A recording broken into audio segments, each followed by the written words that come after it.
A lo largo de los siglos, hemos sido cautivados por relatos que desafían nuestra comprensión y nos obligan a enfrentar nuestros miedos más profundos. Desde leyendas ancestrales hasta crímenes reales que han dejado una marca indeleble en la sociedad. Cada semana desentrañaremos estas inquietantes narraciones.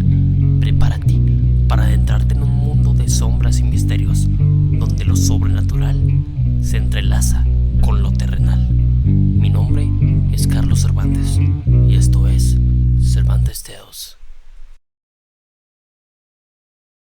Bueno, pues sean bienvenidos todos a este cuarto episodio de esta primera temporada de Cervantes Tales.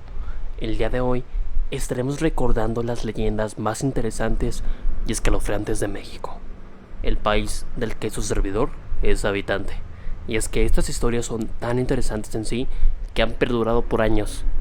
Incluso que historias que consideramos originarias de México, al día de hoy otros países juran que son originarias del suyo, lo cual es algo muy interesante y refleja un poco el impacto cultural de México en todo el mundo.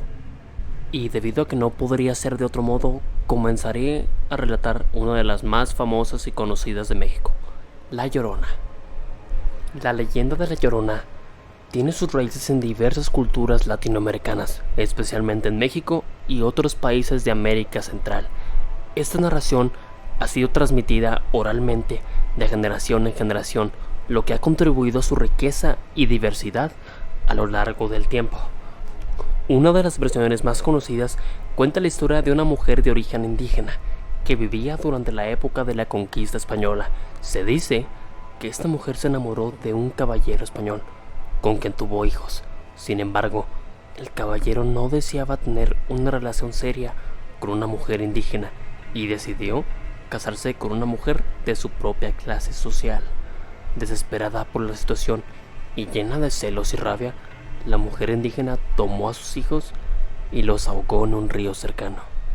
Al darse cuenta de lo que había hecho, la mujer quedó abrumada por el remordimiento y la tristeza, lamentando profundamente la pérdida de sus hijos.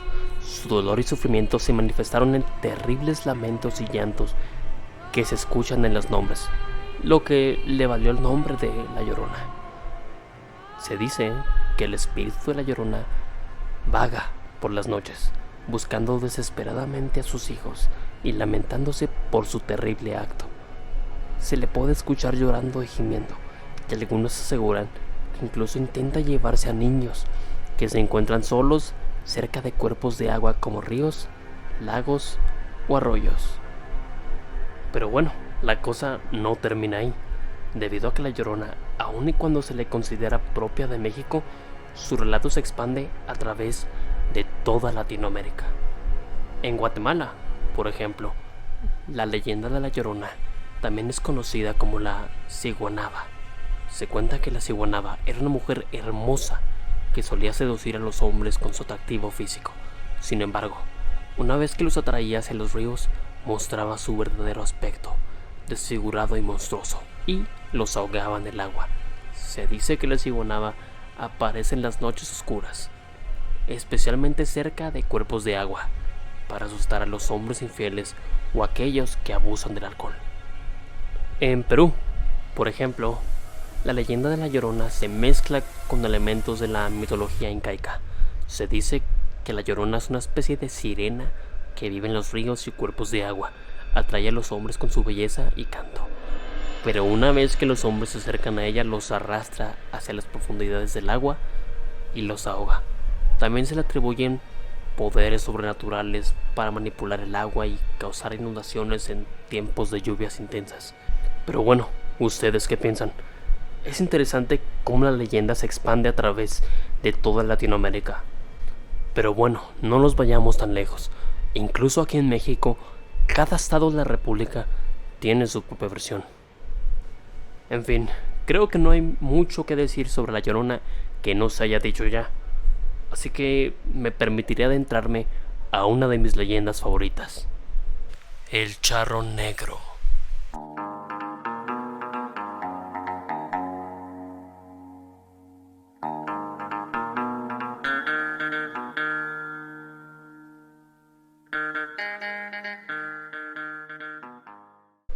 Por las desoladas noches, en algunas carreteras de México, se aparece un charro vestido de negro que cabalga un caballo del mismo color de sus elegantes prendas.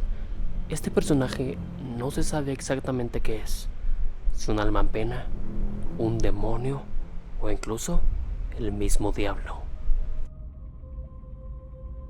Para poder ver al charro negro, una persona tiene que caminar a solas durante la carretera a altas horas de la noche. Él muy cordialmente se ofrecerá a cabalgar a su lado mientras la persona llega a donde desea. Si la persona llega a pasar cerca de una iglesia, si comienza a amanecer o si llega a su destino, el charro muy amablemente se despedirá y tomará su propio camino. Y aunque la visita de esta paranormal entidad puede ser muy grata, hay casos en que las personas no corren la misma suerte, ya que en el transcurso del recorrido el charro ha llegado a tentar a las personas. A los hombres, el charro les ofrece una bolsa de oro. Si ellos aceptan, sería aceptar la muerte, pues el diablo en ese instante tomaría sus almas. A las mujeres, el charro las seduce para llevarlas en su caballo. Si ellas aceptan, al subir las mujeres, el charro empezará a correr despavorido para evitar que ellas puedan bajar, y así el charro negro podrá llevarlas consigo al infierno. Según la leyenda, proviene del estado de Puebla, exactamente Cholula, y está relacionado con el diablo, aunque múltiples escritos afirman que su aparición data de la conquista de México por fuentes indígenas y se trata de una entidad justiciera que castiga a los avariciosos. Buscando una historia de origen en concreto, me pude encontrar con la siguiente. Se las cuento. Cuenta la leyenda de un individuo que fue tentado por su ambición. Este provenía de una familia sencilla en la que sus padres le amaban, pero nunca pudieron satisfacer sus deseos. Años después, sus padres fallecieron y él cayó en la pobreza, tomando una decisión muy arriesgada, la cual consistía en invocar a un ser oscuro para solicitar prosperidad. Finalmente, el ser demoníaco se manifestó y le ofreció grandes fortunas a cambio de su alma. El hombre, sin pensarlo dos veces, aceptó el pacto. Pasó el tiempo y el individuo estaba agotado de derrochar sus riquezas en vicios, mientras la soledad poco a poco lo consumía, al darse cuenta de que no lo querían por sí mismo, sino por su riqueza. El diablo volvió, recordándole que la hora de pagar se acercaba, causándole un terror inmenso al individuo. Su temor fue tan abrumador que pidió al personal de su propiedad colocar cruces y símbolos sagrados en todos los alrededores, e incluso construyeron una pequeña capilla. No obstante, el miedo no lo dejaba dormir ni disfrutar. En un ataque de pánico montó a su caballo y tomó las pocas monedas que le quedaban, huyendo durante la noche, sin considerar que el diablo se percataría. Este fue en busca de él y le informó que esperaría hasta la hora de su muerte, pero debido a su cobardía y miedo, decidió llevárselo esa misma noche. Desde entonces, el individuo quedó condenado a sufrir tormentos en el infierno, esperando ahí solo para cobrar a aquellos que tienen deudas pendientes. La esperanza radica en que algún viajero tome su lugar durante una noche, liberando al individuo y a su caballo para descansar en paz. Los circos son lugares en particular que a su servidor no le gustan. Hay un sector de la población a la que sí. Yo los considero lugares un poco falsos, ya que tratan de irradiar cierta felicidad inexistente. Y relatos sobre circos abundan bastantes, tanto así que, no yéndonos tan lejos, incluso en películas o relatos en particular, hay muchas historias alrededor de esos extraños lugares. Así que les contaré una historia situada en un circo.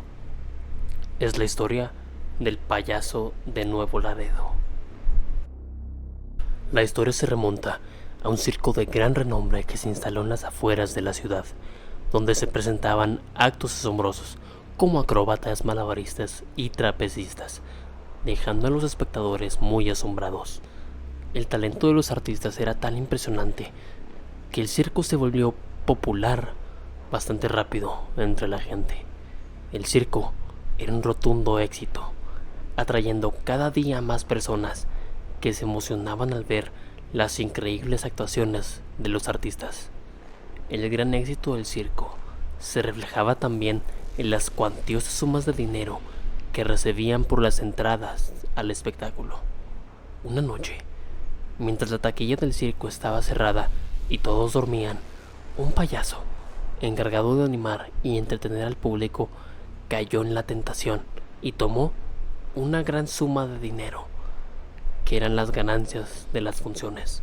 Sin embargo, uno de los trapecistas lo sorprendió saliendo con el botín en sus manos y rápidamente fue a informar al dueño del circo lo que había pasado.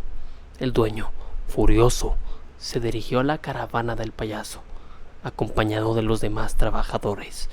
El payaso intentó negar cualquier culpabilidad, argumentando que era una locura y que él no podía haberlo hecho, pero el dueño no quedó satisfecho con su respuesta y pidió al hombre más fuerte del circo que sometiera al payaso para revisar sus bolsillos.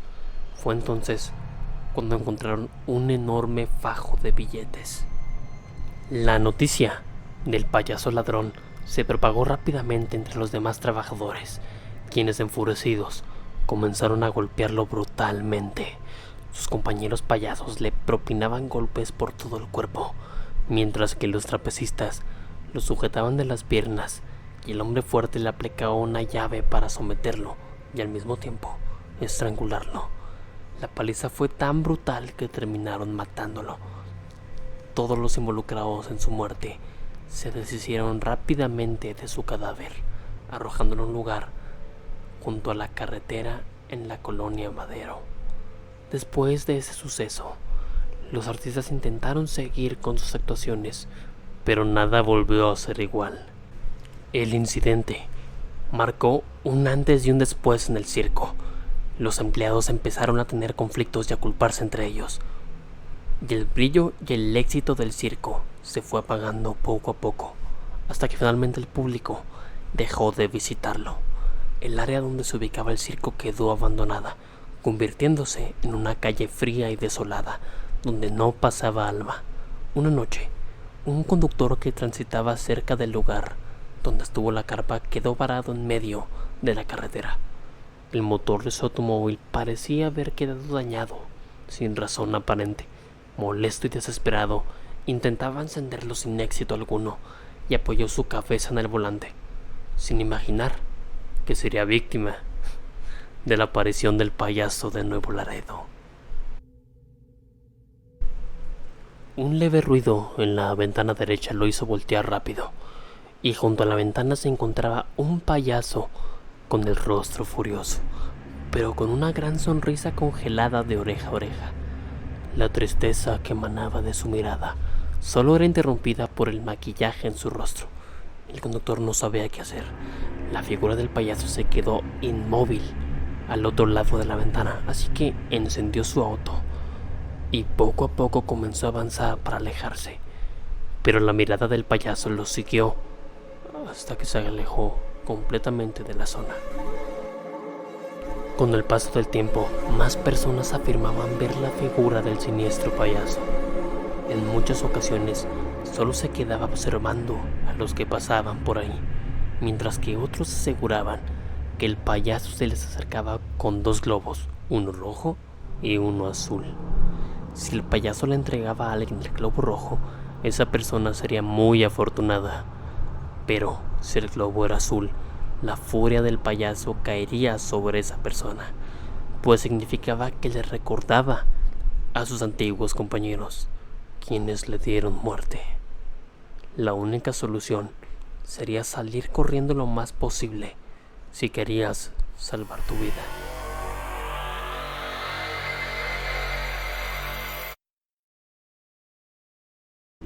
Y bueno, Estas fueron las narraciones de hoy. Lo cierto es que hay muchas más que narrar, pero me las pienso guardar para el futuro. Si les gusta este tipo de formato en el que cuento varias historias en un solo capítulo, no duden en hacérmelo saber. Si les gusta el podcast en general, lo pueden puntuar con 5 estrellas o con lo que ustedes gusten. El chiste, al fin de cuentas, es que les guste. Si lo comparten, la verdad es que me serviría mucho para que llegue a más personas. Y también me motivaría a seguir haciéndolo. Mi nombre es Carlos Cervantes y me pueden seguir en Instagram como @CervantesTeos y en YouTube me encuentro como Cervantes Teos, donde igualmente se publican los capítulos con la misma frecuencia. Sin nada más que decir, esto fue Cervantes Teos.